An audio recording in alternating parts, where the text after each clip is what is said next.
All right, our last sample is a basting sample. And if you remember,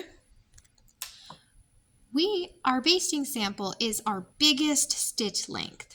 So it is anything between 3 and 5. Right now we have it at 2.5. That's pretty standard. That's called regulation stitch length. But we are going to use this stitch length control here to move it up to a basting stitch. So I'm going to go to about 4, which is a pretty big stitch length. Okay? And that's where we're going to use for our basting stitch.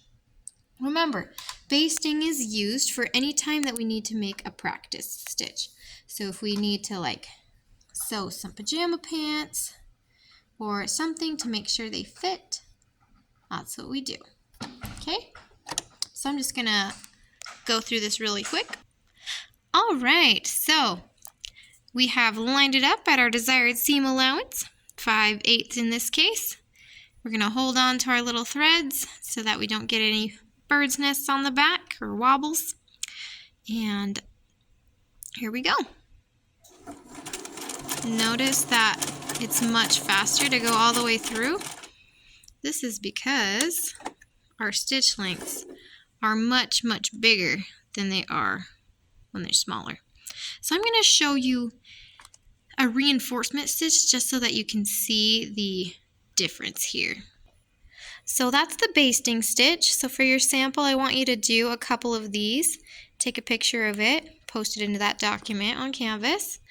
But I'm just going to show you really quick so that you can understand the difference between basting and reinforcement. Basting is the big stitches, and reinforcement are the ones that are anything less than 2.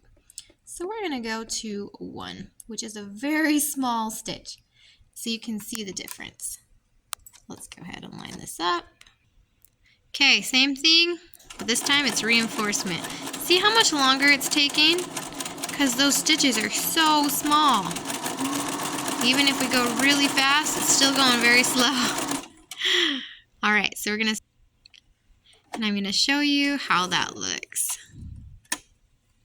Okay. You see the difference here?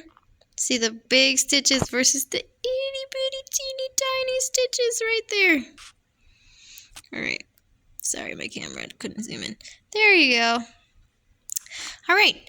So we use reinforcement stitching for any area that we need to make very strong. So for example, the armpit area or a crotch seam line, anything that gets a lot of stress from us moving and wiggling around, in our clothes.